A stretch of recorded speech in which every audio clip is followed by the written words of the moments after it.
আসসালামু আলাইকুম সবাইকে। আশা করছি সবাই অনেক ভালো আছেন। সো আজকে আমি যে টপিকটা নিয়ে আলোচনা করব এটা মূলত একটা ভাই আমাকে জিজ্ঞাসা করছিল যে ভাই আমি তো গুগল অ্যাডসের যে অ্যাডস অ্যাকাউন্ট স্ট্রাকচারটা এটা ঠিক মতো বুঝতে পারতেছি না, তো এটা যদি একটু আপনি বলতেন। তো যাই হোক, সব মিলাই আমি বলতে চাচ্ছি আমরা গুগল অ্যাডস অ্যাকাউন্টের স্ট্রাকচারটা দেখব এবং আমরা অ্যাড গ্রুপ কেন করব বা কেন করা দরকার এই জিনিসটা খুবই ভালোভাবে হাতে কলমে দেখব। তো চলুন আমরা শুরু করি। মনে করুন এইটা আমার অ্যাডস অ্যাকাউন্ট। হ্যাঁ, এটা আমার অ্যাডস অ্যাকাউন্ট। আচ্ছা, এখন আমাদের অ্যাডস অ্যাকাউন্ট এটার মধ্যে আসলে কি থাকে? আমাদের এই অ্যাডস অ্যাকাউন্টের মধ্যে থাকে হচ্ছে ক্যাম্পেইন। ক্যাম্পেইন থাকে আমাদের অ্যাডস অ্যাকাউন্টের মধ্যে, ক্যাম্পেইন থাকবে। ক্যাম্পেইন এটা একটা থাকতে পারে। হ্যাঁ, দুইটা থাকতে পারে। এটা তিনটা থাকতে পারে। এরকমভাবে আমাদের ক্যাম্পেইনগুলো এক বা একাধিক থাকতে পারে। আচ্ছা, ঠিক এই ক্যাম্পেইনের ভেতরে আবার থাকে হচ্ছে আমাদের ads group. Ads group ads group একটা থাকতে পারে। অ্যাডস গ্রুপ দুইটা থাকতে পারে। হ্যাঁ, দুইটা থাকতে পারে। তিনটা থাকতে পারে।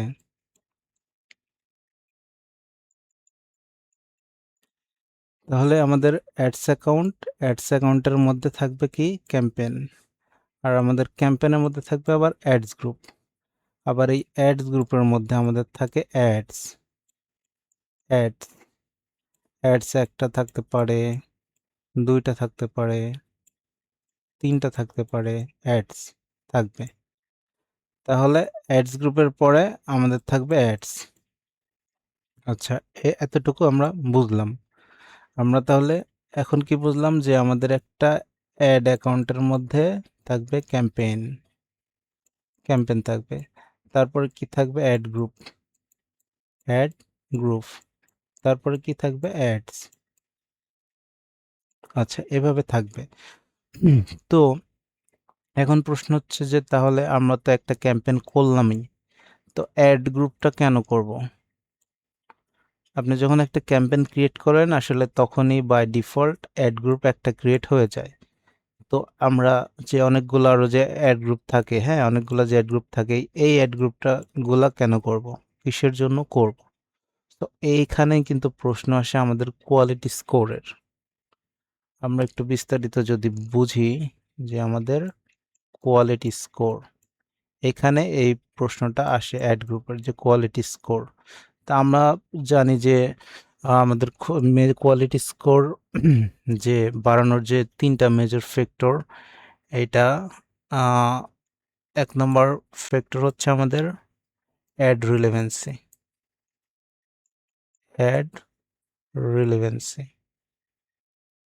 অ্যাড রিলেভেন্সি, তাই তো? আচ্ছা, তারপরে আরেকটা হচ্ছে আমাদের expected CTR. Expected CTR. CTR. Then আরেকটা হচ্ছে আমাদের landing page experience. Landing page experience. হ্যাঁ, আচ্ছা, একটু লেখা খারাপ, বুঝে নিন। যাই হোক, ল্যান্ডিং পেজ এক্সপেরিয়েন্স। আচ্ছা, এইটা হচ্ছে আমাদের কোয়ালিটি স্কোরের, ধরলাম আমাদের তিনটা মেজর ফ্যাক্টর। তো মনে করেন আমার একটা বিজনেসের জন্য আমি ক্যাম্পেইন রান করব। একটা ক্যাম্পেইন রান করব রুফিং নিয়ে। হ্যাঁ, রুফিং বিজনেস আমার। Roofing business. আচ্ছা, তাহলে আমার রুফিং বিজনেস আমি রান করব, তাই তো? এখন রুফিং বিজনেসের মধ্যে কি কি থাকে? রুফিং বিজনেসের মধ্যে থাকে মনে করেন রুফ রিপেয়ার থাকে, তারপরে হচ্ছে থাকে রুফ ক্লিনিং থাকে, তারপরে থাকে হচ্ছে রুফ ইনস্টলাইজেশন থাকে। হ্যাঁ, ইনস্টলাইজেশন থাকে, এরকম থাকে। তো আমরা এই অ্যাড গ্রুপ আমরা কি করব? তাহলে আমাদের এই যে আমাদের যে রুফ রিপেয়ার নিয়ে, হ্যাঁ, রুফ রিপেয়ার নিয়ে আমরা একটা অ্যাড গ্রুপ বানাবো। রুফ রিপেয়ার নিয়ে, রুফ ক্লিনার নিয়ে একটা অ্যাড গ্রুপ বানাবো, আবার রুফ ইনস্টলাইজেশন নিয়ে আরেকটা অ্যাড গ্রুপ বানাবো। তাহলে কি হবে দেখেন, আমার মনে করুন এটা আমার একটা ইউজার, এটা আমার একটা ইউজার, তার কি দরকার এখন? রুফ রিপেয়ার সার্ভিস দরকার। সে তার ফোন বা তার ডিভাইস থেকে সার্চ করলো roof repair near me suppose, তার তখন কি হলো, আমার এই ইউজারটা কি খুঁজতেছে? Roof repair. আর আমার এই অ্যাড গ্রুপের মধ্যে রুফ রিপেয়ার নিয়ে আমার ল্যান্ডিং পেজের ইউআরএল দেওয়া, হ্যাঁ, আমার হেডলাইন ডিসক্রিপশন সব কিছু রুফ রিপেয়ার নিয়ে দেওয়া। তখন এই অ্যাড গ্রুপটা কিন্তু তার সাথে আমরা মিলাইতে পারলাম, ট্রিগার হইলো, মানে আমার এই যে অ্যাডের যে রিলেভেন্সিটা এটা মিলে গেল। সে খুঁজতেছে রুফ রিপেয়ার নিয়ে, তো আমরা যখন তার সামনে নিয়ে গেলাম রুফ রিপেয়ার নিয়ে কথাবার্তা, তখন আমাদের অ্যাড রিলেভেন্সিটা বাড়লো।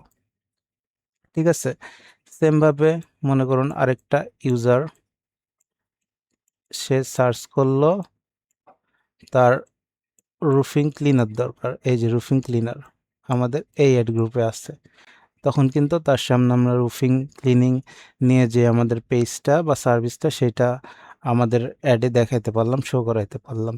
ঠিক আছে, সেমভাবেই আরেকটা ইউজার যখন সার্চ করলো যে তার রুফ ইনস্টলাইজেশন লাগবে, তখন আমরা সেমভাবে তার সামনে নিয়ে যেতে পারলাম, আমাদের অ্যাডসটা তার সাথে রিলেটেড হইলো, মানে আমাদের অ্যাডস রিলেভেন্সিটা বাড়লো।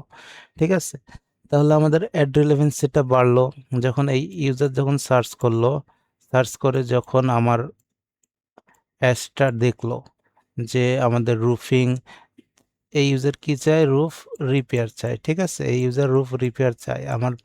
আমার যখন অ্যাড দেখলো roof repair near me, headline লেখা, ডিসক্রিপশন সব কিছু আমার রুফ রিপেয়ার নিয়ে লেখা, তখন আমার এই ইউজার ভাববে যে আমি তো এটাই খুঁজতেছিলাম, তখন সে কিন্তু ক্লিক করবে।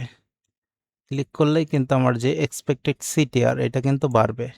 ঠিক আছে, এটা বাড়বে যখন আমার অ্যাডে সে যেটা খুঁজতেছে ওটা যখন দেখতে পারবে, তখন আমার যে এক্সপেক্টেড সিটিআর এটা কিন্তু বাড়বে। ঠিক আছে, আচ্ছা, দেন আমাদের প্রশ্ন আসে যে ল্যান্ডিং পেজের এক্সপিরিয়েন্সটা, ল্যান্ডিং পেজের এক্সপিরিয়েন্স, এই ইউজার আমার অ্যাডে ক্লিক করলো, ক্লিক করে আমার এই ল্যান্ডিং পেজে মনে করুন ল্যান্ড করলো।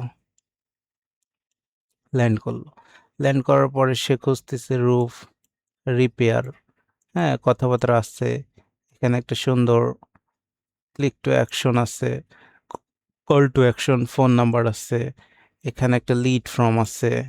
সে আসার পরে, আমার পেজে আসার পরে দেখলো, সব কিছু দেখলো, দেন তার যদি কল করার দরকার হয় সে কল করলো, লিড ফর্ম ফিল আপ করার দরকার হলে সে লিড ফর্ম ফিল আপ করলো, আমাদের গোলটা ফিল আপ হইলো, আমরা কনভার্সন পাইলাম।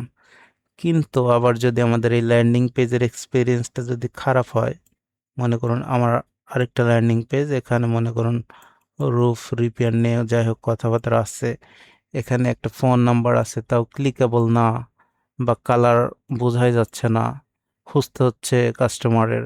আবার আমার লিড ফর্মটা আছে মনে করেন অনেক নিচে, হ্যাঁ, অনেক নিচে লিড ফর্মটা আছে, তাহলে তার কিন্তু স্ক্রল করে নিচে যাওয়ার কিন্তু আমার এই ইউজারের কিন্তু সময় নাই। সে কিন্তু এখান থেকে সে আর এটা সময় নষ্ট করবে না, সে বাউন্স ব্যাক করে আবার চলে যাবে।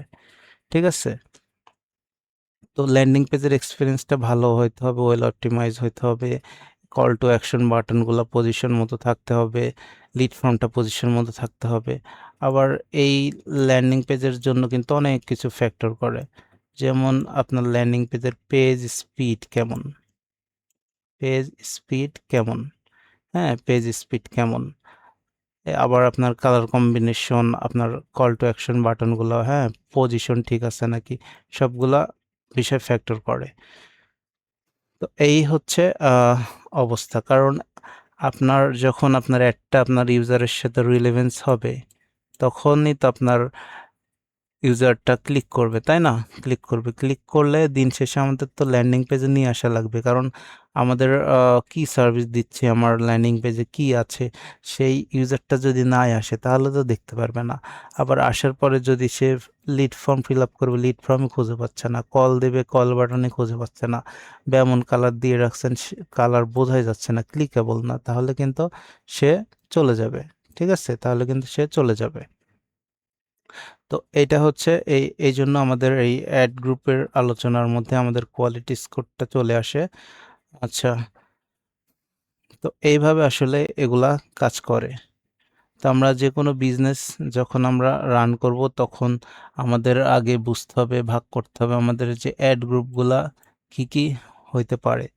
যেমন ধরুন আমরা আমরা আমরা যদি একটা আইডিয়া করি যে প্লাম্বিং, হ্যাঁ, প্লাম্বিং নিয়ে ধরুন, প্লাম্বিং নিয়ে তাহলে তাহলে প্লাম্বিং এর মধ্যে কি থাকতে পারে? যেমন পাইপ রিপেয়ার থাকতে পারে, পাইপ রিপেয়ার থাকতে পারে, আবার কি থাকতে পারে? লিক রিপেয়ার থাকতে পারে, লিক রিপেয়ার থাকতে পারে, তাই না? এইভাবে তো আরো অনেকগুলা ক্লায়েন্টের সার্ভিস থাকতে পারে যেগুলোর জন্য সে অ্যাড রান করতে চায় ওই সার্ভিসগুলো সেল করার জন্য। তাহলে আমরা এটা এটার জন্য একটা অ্যাড গ্রুপ করব, এটার জন্য একটা অ্যাড গ্রুপ করব, হ্যাঁ, এটার জন্য সেম ভাবে আরেকটা অ্যাড গ্রুপ করব। আবার যদি অন্য কোনো সার্ভিস থাকে এটার জন্য সেম ভাবে আরেকটা অ্যাড গ্রুপ করব। আমাদের তার মানে একটা ক্যাম্পেইন থাকবে যেখানে আমরা প্লাম্বিং নিয়ে কথাবার্তা বলবো। এখন এই ক্যাম্পেইনের মধ্যে আমার অনেকগুলা অ্যাড গ্রুপ থাকবে। রিপেয়ার নিয়ে একটা থাকতে পারে, পাইপ রিপেয়ার নিয়ে, লিক রিপেয়ার নিয়ে, অন্যান্য সার্ভিস থাকলে সেগুলোর জন্য থাকতে পারে। এবং এই অ্যাড গ্রুপের ভেতরে আবার এগুলোর জন্য আমরা আলাদা আলাদাভাবে কি করব? অ্যাডস ক্রিয়েট করব, অ্যাডস বানাবো। হ্যাঁ, অ্যাডস বানাবো। এটা অনেকগুলো হইতে পারে, একটা হইতে পারে, দুইটা হইতে পারে, অনেকগুলো হইতে পারে। তো এইভাবে আমরা আসলে করব, আর এইভাবেই আমাদের এই জিনিসগুলো কাজ করে। আচ্ছা, তাহলে আমরা কি শিখলাম আজকে? যে আমাদের অ্যাডস অ্যাকাউন্ট থাকবে,